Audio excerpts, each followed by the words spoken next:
구약성경 3면에 있는 창세기 3장 1절로 13절입니다. 교독하도록 하겠습니다. 그런데 뱀은 여호와 하나님이 지으신 들짐승 중에 가장 간교하니라. 뱀이 여자에게 물어 이르되 하나님이 참으로 너희에게 동산 모든 나무의 열매를 먹지 말라 하시더냐. 여자가 뱀에게 말하되 동산 나무의 열매를 우리가 먹을 수 있으나 동산 중앙에 있는 나무의 열매는 하나님의 말씀에 너희는 먹지도 말고 만지지도 말라 너희가 죽을까 하노라 하셨느니라. 뱀이 여자에게 이르되 너희가 결코 죽지 아니하리라. 너희가 그것을 먹는 날에는 너희 눈이 밝아져 하나님과 같이 되어 선악을 알 줄 하나님이 아심이니라. 여자가 그 나무를 본즉 먹음직도 하고 보암직도 하고 지혜롭게 할 만큼 탐스럽기도 한 나무인지라. 여자가 그 열매를 따먹고 자기와 함께 있는 남편에게도 주매 그도 먹은지라. 이에 그들의 눈이 밝아져 자기들의 벗은 줄을 알고 무화과 나무 잎을 엮어 치마로 삼았더라. 그들이 그날 바람이 불 때에 동산에 거니시는 여호와 하나님의 소리를 듣고 아담과 그의 아내가 여호와 하나님의 낯을 피하여 동산 나무 사이에 숨은지라. 여호와 하나님이 아담을 부르시며 그에게 이르시되 네가 어디 있느냐. 이르시되 내가 동산에서 하나님의 소리를 듣고 내가 벗었으므로 두려워하여 숨었나이다. 이르시되 누가 너의 벗었음을 내게 알렸느냐. 내가 네게 먹지 말라 명한 그 나무 열매를 네가 먹었느냐.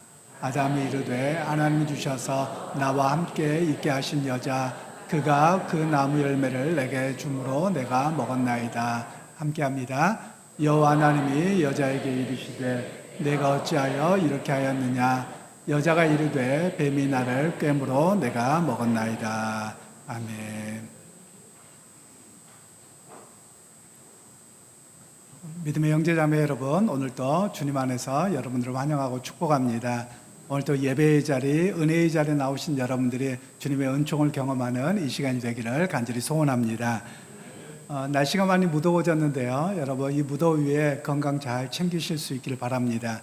6월 중순인데 7월, 8월 한여름처럼 많이 무더워졌습니다. 그래서 여러분들 이럴 때일수록 또 물도 많이 드시고 또 건강을 잘 유지하셔서 믿음 생활 또 세상의 삶 속에서도 흔들리지 않는 그런 여러분 모두가 되시기를 소원합니다.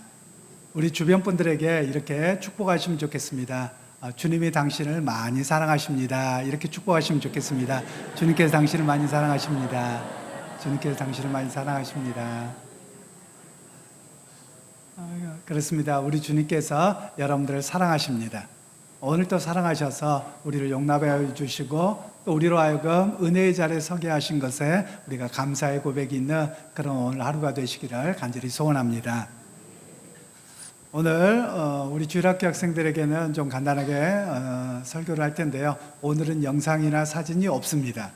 기대하셨을 수도 있겠지만 오늘은 없습니다. 오늘 성경에는 이제 뱀이 여자를 꼬셔서 선악을 알게 하는 나무의 열매를 따먹은 이야기가 오늘 본문의 이야기입니다. 우리 친구들은 자기 자신을 생각할 때 어떻게 착한가요? 아니면 악한가요? 아니면 착할 때도 있고 악할 때도 있나요? 아마도 착할 때도 있고 악할 때도 있지 않을까 싶습니다. 우리는 많은 경우에 아이들은 착하다 또는 누구는 착하다 이렇게 이야기하지만 사실 착할 때도 있고 악할 때도 있습니다. 그게 우리 친구들과 우리 모든 사람의 본래의 모습이라고 할 수 있습니다. 어떤 면에서 우리 친구들 교회에 오면 제일 많이 듣는 이야기가 죄라는 이야기를 많이 들을 거예요. 죄가 뭘까요? 어렵기는 하죠. 조금 간단하게 설명하면 이런 겁니다. 죄라고 하는 것은 규칙을 깨는 겁니다. 즉 성경에서는 하나님과 우리 사이에 규칙이 있는데 그 규칙을 깬 것이 죄라는 거예요. 우리 친구들 사이에 규칙을 깨는 건 어떤 걸까요? 친구들끼리 너 싫어, 너 왜 친구 안 할래? 그럴 때 어떻게 합니까? 괜히 미운 게 아니고요. 친구끼리 보이지 않는 약속이 있거든요. 그런데 그것을 지키지 않았을 때 신뢰가 깨졌다, 그리고 약속이 깨졌다고 이야기를 합니다. 그래서 그 친구와 더 이상 친구하지 않겠다, 이런 것을 바로 이야기합니다. 그래서 우리의 삶 속에서도 그런 것을 죄라고 하는데, 성경에서는 하나님과 우리와의 약속이 깨어짐을 바로 죄라고 이야기를 하고 있습니다. 그러면서 오늘 성경에서는 하나님과 우리 사이의 신뢰를 깨뜨리는 사건이 하나가 발생했는데, 바로 뱀이, 사탄이라고 하는 이가 뱀의 모습을 하고서 나타났습니다.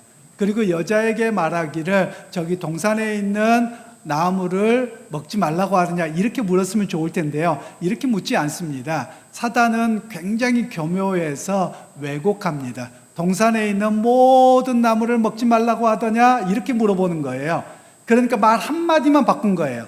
즉 하나님은 동산 중앙에 있는 나무의 열매를 먹지 말라 그랬는데, 뱀은 어떻게 이야기합니까? 모든 나무라고 해서 단어 하나만 바꾼 거예요. 그렇게 했더니 이 여자가 대답을 하면서 넘어가 버립니다. 즉 오늘 성경에서는 사단은 어떤 존재냐? 왜곡하는 존재입니다. 뭔가를 들을 때 왜곡하게 합니다. 여러분, 우리 친구들 학교에서 시험을 할 때 비커에다가 물을 담아 놓고 거기에 뭐 빨대나 젓가락을 꽂아 본 적 있을 거예요. 그럼 거기에 똑바로 보일까요? 아니면 조금 이렇게 구부러져 보일까요? 대부분 구부러져 보일 겁니다. 이것을 왜곡이라고 이야기를 합니다. 즉 올바르게 보고 똑바로 듣게 하는 것이 아니라 왜곡이라고 하는 거예요. 마치 이와 같기도 합니다. 어떤 이야기를 들을 때 사람이 있는 그대로 들려지지 않습니다. 사람은 내가 듣고 싶은 대로 들어요. 그리고 잘못 듣기도 하고요, 또 잘못 설명하기도 합니다. 이런 것을 바로 왜곡이라고 이야기하는데, 바로 이것을 죄의 특성 중에 하나로 우리에게 이야기를 하고 있습니다. 그런데 이 사단의 이야기에 여자가 한 걸음 더 나갑니다. 뭐라고 이야기를 나가냐면, 하나님께서 동산의 중앙에 있는 나무의 열매는 따먹지 말라, 이렇게 말하지 않고요, 보지도 말고 만지지도 말고 먹지도 말라, 이렇게 이야기했다는 거예요. 더 강조해 버립니다. 그러니까 옳거나 잘됐거나 하고 사단이 한 걸음 더 나아가서 시험을 합니다. 너 왜 그런 줄 아니? 그거 따먹으면 네 눈이 밝아서 하나님처럼 될 거야, 이렇게 이야기를 하는 거예요. 그러니까 그 말을 듣다 보니까 생각이 되는 겁니다. 왜 하필이면 하나님 따먹지 말라 그랬을까? 그랬나 보다. 이렇게 스스로 확증이 되는 거예요. 생각이 그렇게 되는 거예요. 마치 뭐하고 똑같냐면요, 친구들이 지나가다가 모른 척하고 지나갔어요. 쫙 길을 가다가, 길 건너편을 가다가 지나갔어요. 처음에는 못 봐서 그런가 보다 생각을 했어요. 근데 딴 친구들이 못 봐서 그런 게 아니라 너 흉 봐서 그런 거야. 그러면 처음엔 아니야, 쟤하고 나하고 얼마나 가까운데, 이랬다가 또 다른 친구가, C라고 하는 친구가 아니야, 너 욕하는 거 봤어, 이래요. 그럼 어떻게 합니까? 쟤가 틀림없이 나 보고도 못 본 척 일부러 했을 거야, 이렇게 생각하는 거예요. 바로 이것이 죄의 모습이라는 겁니다. 그냥 아무 생각 없이 지나갈 수 있었거든요. 그런데 사람들은 자꾸만 누가 나쁜 생각을 집어넣어 줍니다. 그럼 나쁘게 바라보게 되고 나쁘게 생각하게 돼요. 바로 이것이 죄의 모습이고, 사단이 우리에게 그렇게 하는 모습이라는 것을 성경은 이야기를 합니다. 그러면서 사탄이 눈이 밝아져서 하나님처럼 될 거다라고 이야기합니다. 그런데 결과가 어떻게 합니까? 선악을 알게 하는 나무의 열매를 따먹었는데 하나님처럼 되지 못했어요. 오히려 찾아온 것은 무엇이었느냐? 수치심입니다. 수치스러워서 발가벗은 것을 알고서 무화과 나무의 열매로 치마를 만들어서 입는 일들이 생겼다라는 겁니다. 여러분, 오늘 우리 가운데도 마찬가지입니다. 창피한 일, 물론 여기서 옷을 벗었다 실제 이야기도 하지만, 실제 이야기이지만 우리에게 실존적으로 조금 더 깊이 이야기하는 건 뭐냐면, 사람들 간에 수치심이 생겼고, 혹시라도 나를 흉을 볼까봐 두렵고, 비교의식이 생겼고, 이런 모습들이 바로 죄의 모습이라고 하는 것을 이야기를 하는 겁니다. 있는 모습 그대로 바라보아 주면 좋은데, 그렇지 못한 모습을 오늘 성경에서는 이야기를 하고 있지요. 그런데 이제 선악을 알게 하는 나무 열매를 따먹어서 이들이 숨었습니다. 그런데 하나님이 찾아오셨어요. 그런데 이 사람들이 도무지 하나님 앞에 나타나지 않는 거예요. 옛날 같으면 하나님이 동산에 오시잖아요. 그럼 먼저 마중 나가서 하나님, 내가 오늘 이런 일 했고요, 이런 일 저런 일 했어요. 그리고 하나님 앞에 막 자랑하고 이야기하고 이랬을 거예요. 우리 친구들도 그래 본 적 있을 거예요. 친구들 집에서 엄마 아빠가에게 그냥 내가 오늘 착한 일 했다, 청소했다, 그러면 어떻게 할까요? 엄마 아빠 오실 때 엄마 내가 이거 했어 쪼잘거리면서 이야기할 거예요. 그런데 엄마 몰래 꽃병을 깼다, 뭐 나쁜 짓을 했다, 뭐 나쁜 짓까지는 아니고 실수했다, 그러면 어떻게 할까요? 엄마 아빠가 내가 꽃병 깨뜨렸어요 이런 이야기를 해요? 아니면 모른 척하고 자기 방문에 들어갈까요? 우리 친구들은 너무 착해서 그런 경험이 없나 보네요. 저 같은 경우는 경험해 보니까 엄마 아빠의 얼굴을 피하더라고요. 이게 바로 우리 안에 숨겨진 수치심, 죄라고 하는 모습이 있다라는 거예요.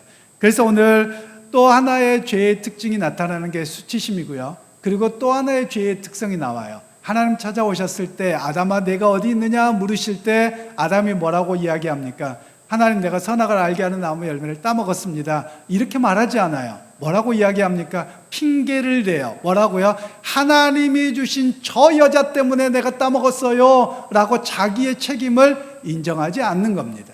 여러분 우리 친구들에게도 마찬가지입니다. 너 이거 잘못했지? 그러면 네 잘못했어요. 그러면 괜찮아요. 그런데 꼭 뭐합니까? 나는 안 그러려고 그랬는데 제가 그랬어요. 꼭 이렇게 이야기하더라고요. 제가 우리 친구들만 할 때 어렸을 적에 이렇게 눈치를 보니까 누나가 있고 형이 있었어요. 그런데 꼭 핑계를 대고 용서를 구하지 않다가 매를 더 맞더라고요. 더 혼나더라고요. 약삭빠르게 생각이 드는 거예요. 빨리 먼저 가서 엄마 나 이거 잘못했어요. 그러면 용서도 해주고 상도 주더라고요. 그래서 빨리 용서를 구하는 길이 사는 길이구나, 제가 이렇게 지혜로웠던 적이 있습니다. 오늘 우리 친구들에게도 하는 말씀이 그거예요. 하나님 앞에서 또는 세상의 삶에서 부모님 앞에서 모를 거야, 괜찮을 거야 이렇게 살아가면 죄는 더 커지는 거예요. 그리고 부끄러워지고 수치스럽고 핑계만 대고 되고, 핑계 하나를 대잖아요. 그럼 계속 핑계댈 거리만 돼요. 그럼 죄가 더 많아지는 것이거든요. 바로 그래서 하나님께서는 오늘 이 핑계대지 아니하고 하나님 내가 죄지었습니다, 그래서 나를 용서해 주십시오 하고 인정하고 나오도록 하는 이야기가 오늘 본문의 이야기입니다. 그런데 우리의 힘으로는 그렇게 할 수 없고요. 예수님의 십자가를 의지할 때만 하나님 내가 죄인입니다 고백할 수 있게 된다라는 것입니다. 그래서 우리 친구들도 삶의 자리에서 사람들을 인정할 뿐만 아니라 나에게 오직 예수님을 믿음으로 하나님 앞에 나아갈 수 있는 길이 열렸습니다, 이런 고백으로 또 우리 승리하게 되는 우리 친구들이 다 되실 수 있기를 간절히 소원합니다. 그리고 또한 예수님을 믿으며 바라보는 관점이 바뀌어요. 왜곡하는 관점이 계속 들어왔잖아요. 사람들은 그럴 수밖에 없어요. 그런데 예수님을 믿으며 올바른 것이 무엇인지를 판단하게 되고 바르게 보게 되는 이야기를 오늘 성경에서는 말씀하고 있습니다. 그래서 우리 친구들도 성경을 읽고 또 선생님들과 말씀을 배우면서 올바르게 바라보고 믿음을 따라 바라보는 그런 믿음의 사람들이 다 되시기를 주님의 이름으로 축복합니다. 오늘 성경에서는 첫 번째로 우리에게 죄의 특징이 무엇인지, 특성이 무엇인지를 깊이 있게 생각하도록 하는 말씀인데요. 1절로 3절 말씀을 다시 한번 합독하도록 하겠습니다. 그런데 뱀은 여호와 하나님이 지으신 들짐승 중에 가장 간교하니라. 뱀이 여자에게 물어 이르되 하나님이 참으로 너희에게 동산 모든 나무의 열매를 먹지 말라 하시더냐. 여자가 뱀에게 말하되 동산 나무의 열매를 우리가 먹을 수 있으나 동산 중앙에 있는 나무의 열매는 하나님의 말씀에 너희는 먹지도 말고 만지지도 말라 너희가 죽을까 하노라 하셨느니라. 아멘. 죄의 가장 큰 특징은 왜곡입니다. 왜곡이라고 하는 단어를 사전적인 의미로는 비틀어 구부러지다 또는 사실과 달리 그릇되게 하거나 진실과 다르게 한다, 이런 뜻을 왜곡이라고 이야기합니다. 그러니까 있는 모습 그대로 보아야 되는데 그렇게 보아지지가 않더라라는 겁니다. 즉 하나님이 말씀하신 것을 액면 그대로 믿고 받아들여야 되는데 그렇게 하지 않고 의심하게 되었고, 그리고 결국은 하나님에 대해서 불신하게 된 것이 죄의 모습이라고 오늘 성경은 이야기를 하고 있습니다. 분명히 하나님께서는 동산 중앙에 있는 나무 열매를 따먹지 말라 이렇게 말씀하셨는데 사단은 뭐라고 왜곡합니까? 동산에 있는 모든 나무를 따먹지 말라고 하더냐 라고 왜곡합니다. 그런데 그 왜곡에 사람들이 많이 넘어갑니다. 우리가 정치 이야기나 또는 주변에서 사람들의 이야기를 보면 단어 하나를 가지고 장난을 치는 경우를 많이 볼 수 있을 거예요. 바로 그런 것들이 왜곡 현상이라고 하는 겁니다. 그 밑에 왜곡하는 가장 깊은 뿌리는 뭐냐? 죄 때문에 그렇다는 거예요. 어떻게든지 빠져나갈 구멍, 자기 유리하게 해석하기 위해서 그런 모습을 행하고 있는 것이 오늘 우리가 살아가는 삶의 모습이요, 인간의 본성의 모습이라는 것을 오늘 성경은 이야기를 하고 있습니다. 그런데 오늘 심지어 여자는 한 걸음 더 나아가서 모든 나무의 열매를 따먹을 수는 있는데 동산나무 중앙에 있는 나무 열매를 만지지도 말고 보지도 말고 먹지도 말라, 그러면 죽을까 하노라, 이렇게 설명을 합니다.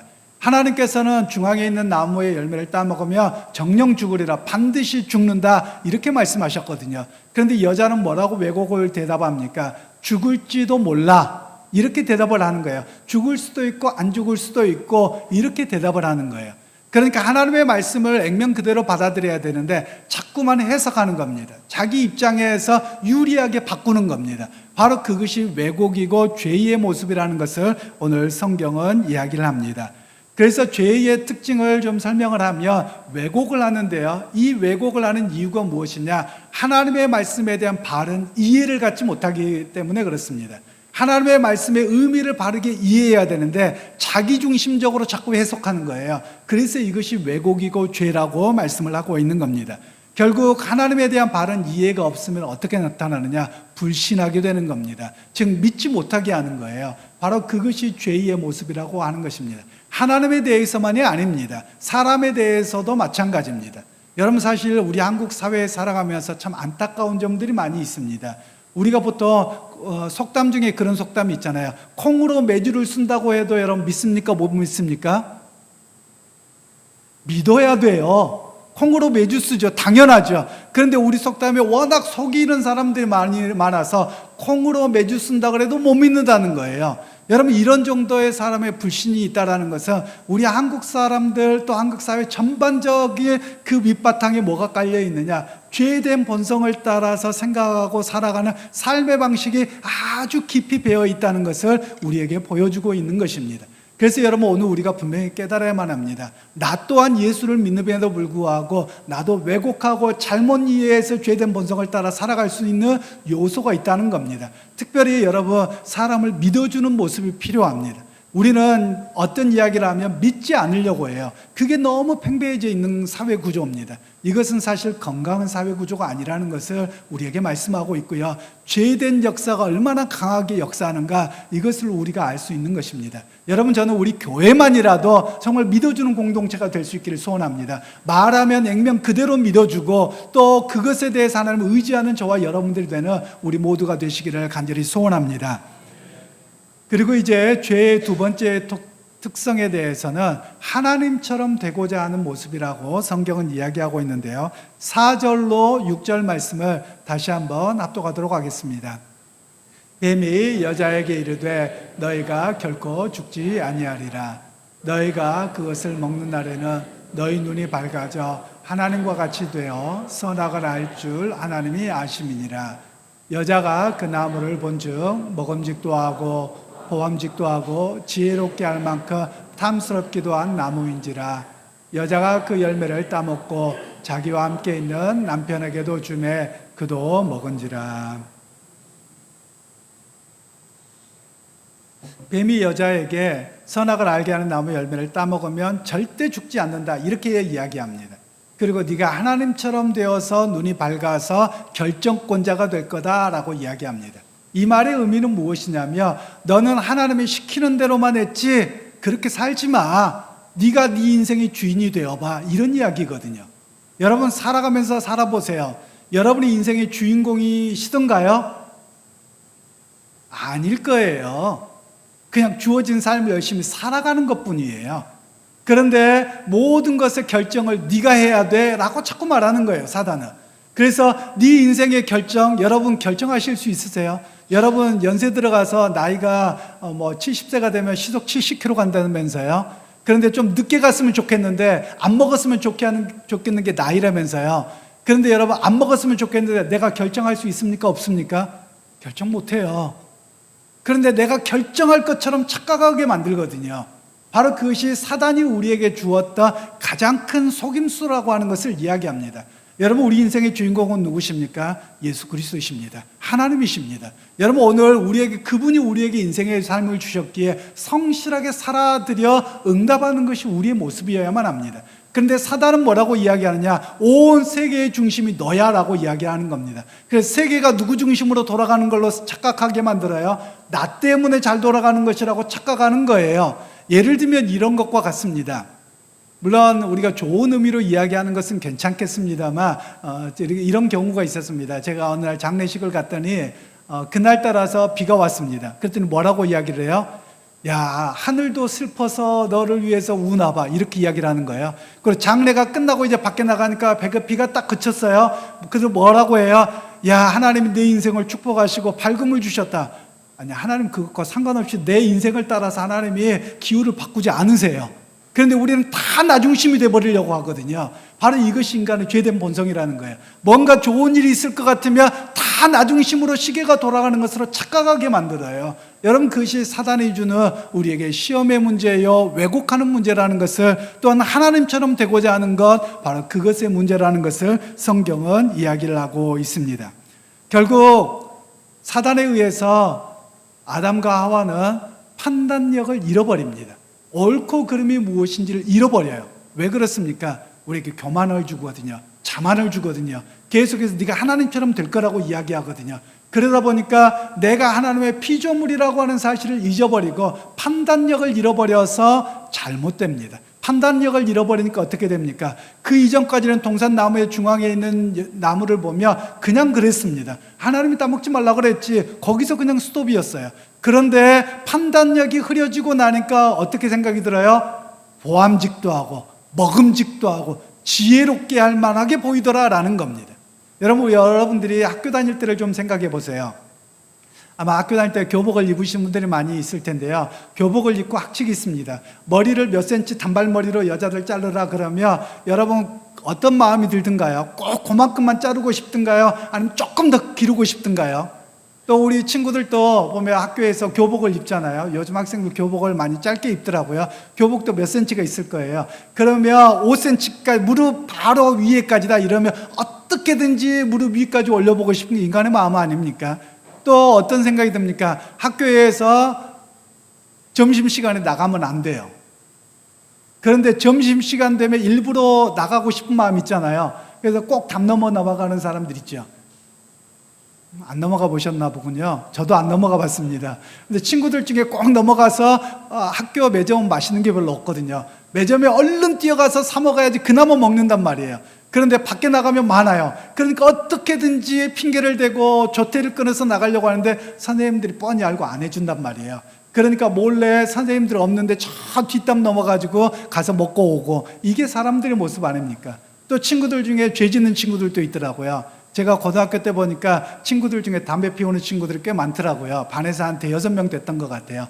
그러면 야 괜찮아, 또 몰래 피우는 아이들도 있었거든요. 그런데 아이들이 앞에서 망을 보면서 선생님 오는 거 볼게, 야 담배 피워, 이런단 말이에요. 그러면 이 앞서서 꼬드긴 사람들이 어떻습니까? 딱 피우고 나가요. 그리고 뒤에 나가서 모범생들, 얌전한 애들이 나도 한번 해볼까, 그러다 꼭 그런 애들이 걸리더라고요. 꼭 그러고 그런 애들이 혼난단 말이에요. 여러분, 이게 뭐냐면 죄된 본성이라는 거예요. 여러분들의 과거의 추억을 제가 혼내려고 하는 게 아니고요, 이게 인간의 죄된 본성의 출발점이라고 하는 겁니다. 즉 뭔가 규정이 주어져 있으면 그걸 깨뜨리고 싶은 거예요. 어겨보고 싶은 거예요. 거기 중간에 왔다 갔다 하면서 뭔가가 거기에서 희열을 느끼고 싶은 거예요. 이게 바로 죄된 본성의 모습이라는 겁니다. 왜냐하면 그걸 넘어가지 마 그러면 어때요? 마치 뭐하고 똑같냐면요, 어렸을 적에 어른들을 보면 괜히 멋있어 보입니다. 뭐가 멋있어 보이냐면 담배 한 대를 딱 물고서 푹 하는 게 그렇게 멋있어 보이게 영화가 나오는 거예요. 그러니까 중학생, 고등학생들이 어떻게 합니까? 그 흉내 내보고 싶은 거예요. 하지 말라 그러는데, 건강에 안 좋다 그러는데 그렇게 해보고 싶은 거예요. 또 어른들이 술을 마시면 뭐 인생이 다 있는 것처럼 이야기를 하는 거예요. 한번 마셔보고 싶은 거예요. 그래서 마시는 애들이 꼭 있더라고요. 바로 이게 뭐냐면 죄된 모습이 우리 안에 숨겨져 있기 때문에 나타난 모습이다. 그렇게 성경은 이야기를 하고 있는 겁니다. 그러면서 오늘 죄라고 하는 것이 어떤 것이냐? 바로 먼저 여자가 따먹었습니다. 그리고 함께한 남편 아담에게도 주어서 따먹게 했습니다. 여러분 왜 그랬을까요? 나 혼자 하면 찔리거든요. 나 혼자 하면 하나님 앞에 혼나거든요. 딴 사람한테 혼나거든요. 근데 다 같이 하면 어떻습니까? 어떻게 못하거든요. 그러니까 이게 죄의 집단성이라고 하는 겁니다. 이게 죄의 오염성이라고도 말하거든요. 여러분 친구들도 죄 지을 때 혼자 죄 짓든가요? 아니면 같이 가서 하게 하든가요? 같이 가게 해서 해요. 혼자 하는 법이 없어요. 혼자 하면 자신감이 없거든요. 그리고 같이 하면 무뎌지거든요. 나 혼자가 아니라 다 같이 했는데 뭐 이런 마음이 있거든요. 바로 죄의 모습이 그렇다라고 이야기를 하는 겁니다. 그리고 친구들이 전부 다 나쁜 짓을 하려고 해요. 근데 나 혼자 안 해 그러고 가려고 해봐요. 여러분 어떻습니까? 친구들한테 왕따 당할 것 같잖아요. 그러니까 나도 모르게 그냥 따라가게 되거든요. 바로 이것이 죄의 모습이라고 성경은 이야기를 하고 있는 것입니다. 그런 면에서 오늘 우리가 죄의 특성을 잘 아셔야만 합니다. 집단주의적으로 갈 때는 윤리성을 잃어버립니다. 죄성을 잃어버리게 됩니다. 여러분 이런 모습들은 국가 간의 전쟁에서도 나타나고요. 그리고 우리의 조직의 이기주의에서 나타나는 모습들이 다 그렇습니다. 그래서 여러분 우리가 죄의 모습에 대해서 깨어있지 아니하며 집단적으로 무너질 수 있음을 또한 우리에게 말씀하고 있는 것입니다. 사실 교회도 그렇게 쉽더라고요. 교회도 어떤 교회들 보면 세상적이고 또 교회 헌법들을 무너뜨리는 걸 보면 집단 이기주의에서 다 무너져 버립니다. 바로 이게 죄의 모습이라는 것을 우리는 분명히 인식하고 있어야 함을 말씀합니다. 그러면서 이제 하나님께서는 이렇게 집단적으로 죄에 빠져 있는 아담과 여자를 찾아오시면서 내가 어디 있느냐라고 물으시는데요. 9절로 13절 말씀을 다시 한번 합독하도록 하겠습니다. 여호와 하나님이 아담을 부르시며 그에게 이르시되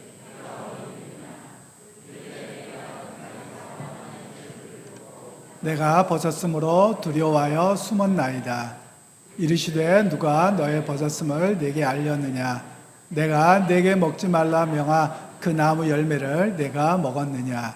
아담이 이르되 하나님이 주셔서 나와 함께 있게 하신 여자 그가 그 나무 열매를 내게 주므로 내가 먹었나이다. 여호와 하나님이 여자에게 이르시되 내가 어찌하여 이렇게 하였느냐? 여자가 이르되 뱀이 나를 꿰므로 내가 먹었나이다. 아멘. 하나님이 에덴 동산을 찾아오셨습니다. 예전 같으면 아담과 하와가 하나님 앞에 먼저 뛰어갔을 거예요. 그러면서 자세하게 설명을 하고 교제하고 이랬을 겁니다. 그런데 그날은 적막감이 흐르는 거예요. 하나님이 오셨는데도 아담과 하와가 보이지 않는 거예요. 그리고 불러도 대답을 안 하는 겁니다. 그래서 하나님이 큰 목소리로 아담아 내가 어디 있느냐 이렇게 부른 장면이 오늘 성경에 나옵니다. 여러분 그러면 하나님이 아담이 어디에 숨었는지 몰라서 물으셨을까요? 그런 질문이 아니에요. 이 질문의 내용은 아담아 내가 있느냐 어디 있느냐라는 말은 아담 네가 있어야 될 자리에서 이탈해버려서 어디 있느냐는 거예요. 아담이 있어야 될 자리는 하나님을 바라보고 의지하고 말씀을 따라 살아갔어야 되는데 하나님의 말씀을 듣지 않고 타락해버렸기에 지금 네가 있어야 될 믿음의 자리에 있어야 되는데 지금 너는 어디에 있느냐 이렇게 물으시고 계시는 겁니다. 여러분 이 질문은 오늘 우리에게도 동일합니다. 오늘 여러분 예배의 자리에 있으셔야 됩니다. 하나님을 만나는 자리에 있으셔야 됩니다. 그런데 오늘 그렇지 아니한다면 지금 내가 어디가 있느냐, 세상의 가운데 있느냐, 타락하는 자리에 있느냐, 하나님을 떠난 자리에 있느냐, 또는 두려움과 걱정과 염려 속에 있느냐, 지금 우리에게 묻고 계시는 질문이 내가 어디 있느냐라는 질문입니다. 여러분 오늘 그러면서 성경은 이야기를 합니다. 아담과 하와가 선악을 알게 하는 나무 열매를 따먹고 먼저 아담이 먼저 이야기하죠. 하나님이 내게 주신 여자가, 그리고 여자는 뭐라고 합니까? 뱀이 나를 꿰물어 라고 합니다. 핑계를 댑니다.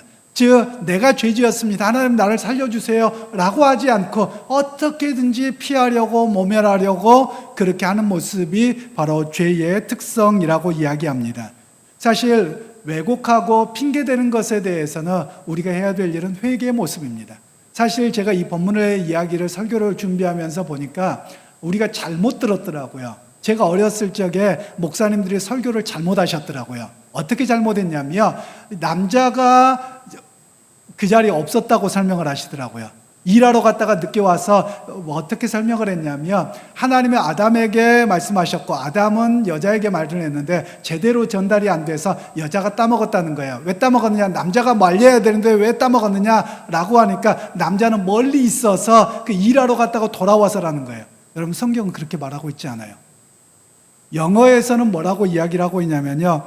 Her husband was there with her. So she gave some to him and he ate it too. 즉 여자가 따먹을 그 자리에 뱀이 유혹하는 그 자리에 남자가 함께 있었다 이렇게 표현하고 있는 거예요. 멀리 있었던 게 아니에요. 분명히 뱀이 시험하고 왜곡하는 자리였다면 남편이 무슨 이야기를 했어야 됩니까? 뱀 떠나갈지어다. 하나님 그렇게 말씀하시지 않으셨어? 라고 말했어야 되는데 가만히 지켜보고 있었다는 거예요. 묵인하고 있었다는 거예요. 그래 놓고 뭐라고 이야기합니까? 하나님이 줘서 그랬어요 라고 핑계대고 있다는 말씀이에요. 여러분 그래서 오늘 믿음 생활하면서 우리가 해야 될 일들이 있습니다. 우리의 죄 문제가 지적되어집니까? 깨달아집니까? 그러면 해야 될 일은 핑계대는 게 아니에요. 우리말에 그런 말 있잖아요. 핑계 없는 무덤 없다고 하잖아요. 사람은 끊임없이 핑계대고 모면하려고 합니다. 그런데 핑계를 대면 될수록 더 큰 죄악 가운데 갈 수밖에 없어요. 그래서 우리가 해야 될 일은 내가 죄지었습니다. 주님 어떻게 하면 내가 살아갈 수 있을까요? 어떻게 하면 해결될 수 있을까요? 이렇게 고백하고 나오는 것이 우리의 모습이어야 함을 이야기합니다. 여러분 그런 면에서 오늘 우리는 죄인임을 인정해야만 합니다.